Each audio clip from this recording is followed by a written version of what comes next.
পাওয়ার পরে কিছু মানুষ যেমন হেফাজতে প্রকাশ্যে বিবৃতি দিয়েছে আপনার নিয়োগ নিয়ে, তারা প্রশ্ন তুলেছে আপনাকে কেন এখানে দেওয়া হয়েছে তাদের ভাষায় আর কি। এইগুলো বিশ্ব সমালোচনাগুলো আপনি কিভাবে একপাশে রেখে সবার জন্য কাজ করবেন আসলে? জি ধন্যবাদ। আমি গতকালও আমাদের জামিয়া মাদানিয়া বারিধারা গিয়েছি মোহতারাম মনির কাসিমি হাফিজাহুল্লাহ ওনার সাথে, এবং আপনার জমিয়তে উলামায়ে ইসলাম, হেফাজতে ইসলাম বাংলাদেশের অনেক শীর্ষস্থানীয় ওলামায়ে কেরামদের সাথে কথা বলেছি। আলহামদুলিল্লাহ অনেক সময় হয় কি, দেখুন আমরা নির্বাচনে যে যাই, একটা দলকে তো আপনার 100% মানুষকে ভোট দেয়, পছন্দ অপছন্দ থাকতে পারে।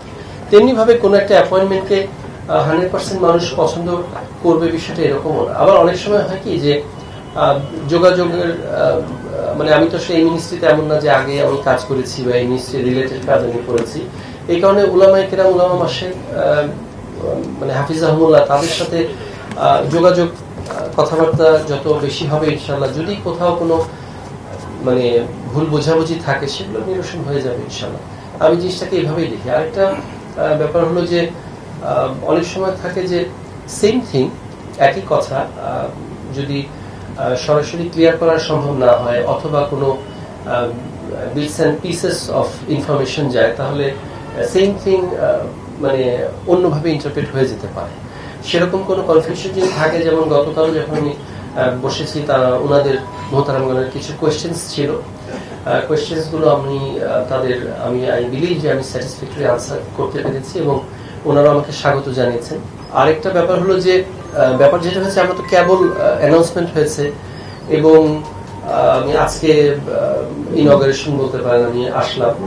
তো আসলে আল ইলমু লা ইয়াজুর, জ্ঞান কিন্তু নিজে জিয়ারত করে আসে না, বাল ইউজার, তার কাছে যেতে হয়।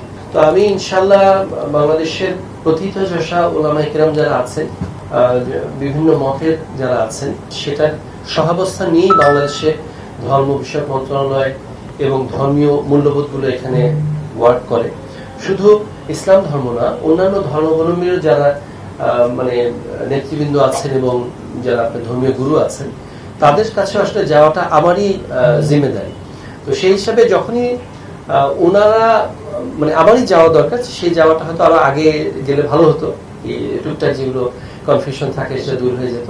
তো ইনশাল্লাহ আমি ওনাদের কাছে সবার কাছে যাব, গিয়ে কথা বলতে আশা করি ইনশাল্লাহ ওই কনফিউশনটা দূর হয়ে যাবে, এটা বলে আমি আশা করছি। আরেকটা যেটা কথা সত্যি, এটা হচ্ছে আমাদের দেখুন, এটা একটা অ্যাডমিনিস্ট্রেটিভ ওয়ার্ক। আমাদের ভিশন এবং মিশনকে আপহোল্ড করে যা যা করার সেগুলো আমরা করবো। আর এখানে আপনার সবার আগে বাংলাদেশ, সবার জন্য বাংলাদেশ।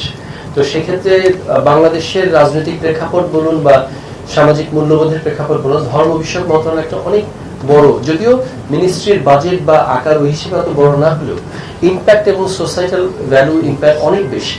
তো সেক্ষেত্রে আমাদের এখানে আসলে সম্ভবত অ্যাপয়েন্টমেন্ট নিয়ে যেটা আপনি কোয়েশ্চেন করলেন, সেটা তো আমার ব্যক্তিগতভাবে আমার কোনো মানে জানার ইচ্ছা থাকতে পারে বা কনফিউশন থাকতে পারে, সেগুলো কথাবার্তা বললে কাছে গেলেই সে পরিষ্কার হয়ে যাবে ইনশাআল্লাহ। এবং সেগুলো হচ্ছে over that on and on, এটা হচ্ছে।